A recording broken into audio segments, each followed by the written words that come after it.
우리 동네 유방 이야기 우유TV입니다. 와! 매번 달라.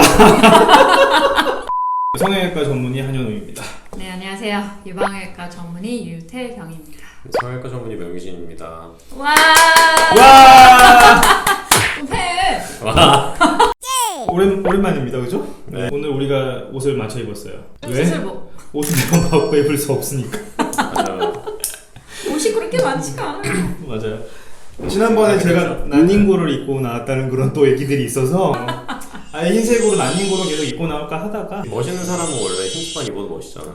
너무 흰티 맛있죠? 입고 어땠는지를 저희가 지난번에 볼 수 있어요. 알아서 판단해주세요. 네. 그래서 오늘은 무슨 얘기를 하실 건지요? 네, 오늘은 이제 유방암의 진단을 받았다 했을 때 그 다음에 어떻게 하지? 라는 질문에 대한 답을 좀 드릴 수 있을까 해서 준비해 보았습니다. 사실 저희가 직접 그 경험을 한 거는 아니지만 그 과정을 거치는 환자들을 너무나도 많이 보고 있기 때문에 어떻게 하시면 좋을지에 대해서 조금 간단하게 리뷰를 해주면 좋을 것 같아서 준비해 보고자 합니다. 일단 오늘 얘기하는 거는 뭐가 혹이 생겼다 뭐 이 단계는 아니고 근처 병원이든 어디서 유방암 진단을 받은 그 순간에 언제 어떻게 해야 되는지에 대해서 얘기해 드리는 거죠. 그렇죠. 근데 이제 유방암 진단을 어떻게 받았냐? 이게 좀 중요한데요.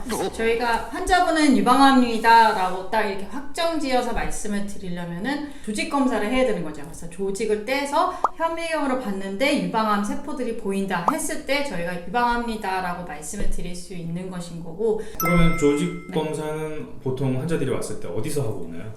조직 검사를 하는 곳은 굉장히 다양하죠. 검진센터에서 하는 경우들도 있고요. 검진센터. 네, 1차 유방외과 기관들, 이제 동네병원이라고 하는 것인 거죠. 산부인과에서도 간혹 진단받고 오시는 분들이 있고요. 그 다음에 마지막으로 대학병원 와서 진단 받으시는 분들도 있어요. 그래서 그럼 또 질문이 있습니다. 우리가 환자들이 이제 맘모톰을 많이 알게 돼서 맘모톰이라는 표현도 쓰는데 그럼 맘모톰과 조직 검사는 우리가 어떻게 생각을 하면 될까요? 네. 일단 맘모톰이라는 건요, 선생님, 상품명입니다. 네. 상품명. 네, 회사의 마케팅이 상품명이고요. 아주 성공한 사례죠. 네. 실제로는 진공흡인 보조 생검이라는 검사가 가장 맞는 거고요. 조직 검사 방법이 좀 여러 가지가 있는데 보통 유방암을 진단을 하기 위해서 하는 조직 검사는 총 조직 검사 또는 중심 생검 검사로 하는 거예요. 그래서 피 뽑은 보죠. 근데 총 조직 검사라는 이유 그게 왜 그러냐면요. 이 피 뽑을 때보다 조금 더 굵은 바늘로 찔러가지고 그 바늘의 끝을 이제 혹 가운데 위치를 하면요. 땅 쏟는 소리가 나거든요. 그러면 총 쏘듯이 건이 이렇게 쏘듯이 이렇게 조직을 얻는 거거든요. 그래서 환자분들이 실제로 땅 쏘는 소리가 나는 그 검사요? 라고 물어보시거든요. 그래서 총 조직 검사고. 그럼 따로 절개는 없겠네요, 그죠? 그쵸. 네. 잘못 들어갈 수도 있잖아요, 근데. 그럼 큰일 나게요? 우리가 타겟팅하는 위치가 아닐 수도 있죠. 그래서 초음파 보면서 합니다. 네, 그래서 초음파, 유도 초음파 보면서 이렇게 찔러서 하는 거고요. 말씀하신 맘모톰, 진공 보조 흡인 생검술이라는 거는요. 이거는 빨아들여서 진공을 넣어가지고 빨아들여서 떼는 그런 것이기는 하거든요. 그래서 이걸로 진단을 받는 경우도 있기는 하는데요. 이것이 꼭 필요한 경우도 있고 반드시 필요하지 않은데 약간 과하게 하는 경우들도 있는데. 그러니까 이제 100% 맘모톰이 꼭 유방암에 진단하는 툴은 아니다. 이렇게 알고 계시는 그럼요. 거죠? 네네네. 대개는 사실은 암이 의심된다 하면 총 조직 검사를 주로 합니다. 총 조직 검사, 빵빵. 그래서 일단 네. 조직 검사를 해서 네. 환자분들이 이제 조직 검사 결과지를 이제 갖고 이제 일단 멘탈이 이제 한번 나가시게 되고.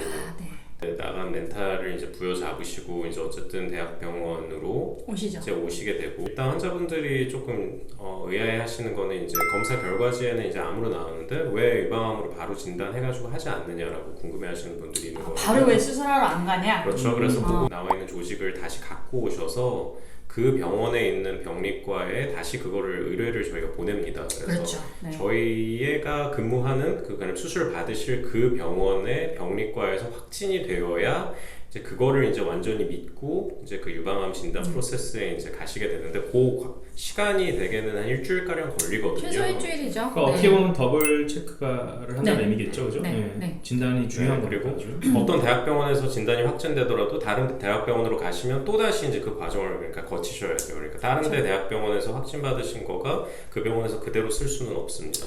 근데 이제 조직 검사를 다시 한다는 건 아니고요. 맞아요. 이미 또 네. 뗀 조직을 다시 한번 병리과에서 네, 이렇게 네. 리뷰를 하는 거죠. 근데 간혹 조직을 떼갖고 왔는데 약간 애매할 때가 있어요. 그런 경우에 다시 하는 경우도 있죠. 네, 간혹 있는 간혹 있죠. 거지만 있을 수는 있죠. 그럼 그 다음은 이제 어떤 절차가 진행이 되나요? 저 뭐 바로 당장 내일이라도 수술을 해야 될 것 같지만은 음. 그렇게 하지는 못하죠. 왜냐면 저희가 현재 상태에 대한 파악이 곧바로 돼야지만 환자분의 치료 계획을 세울 수가 있거든요.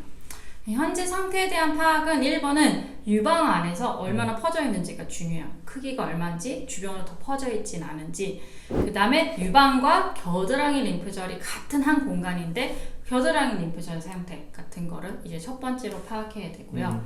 두 번째로 파악해야 되는 거는 다른 데로 혹시 전이가 가 있지 않는지를 봐야 됩니다. 환자의 그래서 병기를 정하는 과정이겠네요. 그렇죠. 암이라는 게 무서운 게 다른 데로 퍼질 수가 있고 그것 때문에 문제가 될 수가 있기 때문에 그걸 전이라고 하는 것인 거고 유방암이 잘 가는 곳이 뼈랑 폐랑 간, 가끔 머리 정도입니다. 그래서 그런 검사를 하는데 시간이 좀 걸리죠. 아무래도 막 당장 내일이라도 검사하면 좋겠지만은 대학병원이라는 곳이 항상 검사들이 예약이 꽉 차 있고 거기에 이제 환자분들이 추가로 이제 들어가는 경우가 많다 보니까 당장 오늘이라도 검사를 할 수 있고 그러지 못한 경우가 많죠. 그러니까 이제 환자 입장에서는 조바심이 너무 나니까 그럼요. 이게 당연히 사실 하죠. 너무 불안하고 이러니까 이게 어떻게든 빨리 진행되었으면 하는 입장이 당연한 거고. 굉장히 신경을 많이 쓰죠. 저희가. 그래서 이제 환자분들이 처음 진단받았을 때부터 시작하면 최소한 한 3주에서 4주 정도는 걸리고 그쵸. 이제 병원에 가는 시간이 있고 진료 보고 그쵸. 검사하는 시간이 있고 또 결과 예약도 보고. 잡아야 되고 환자분들이 이제 가장 걱정되시는 거는 이 암을 그대로 예를 들어서 한 달, 두 달, 석 달을 뒀을 때 이 암이 확 퍼져가지고 이게 더 잘못되는 게 아니냐 걱정 되게 그쵸. 많이 하시거든요. 당연히 걱정이 되는 부분이고요. 그런 걱정하실 때 이 교수님은 어떻게 얘기하세요? 저는요. 이 유방외과를 전공하기 시작할 때 처음 저도 너무 궁금한 거예요. 그게요. 진짜 괜찮은 건가? 그래서 그걸로 저희 첫 번째 논문을 썼습니다.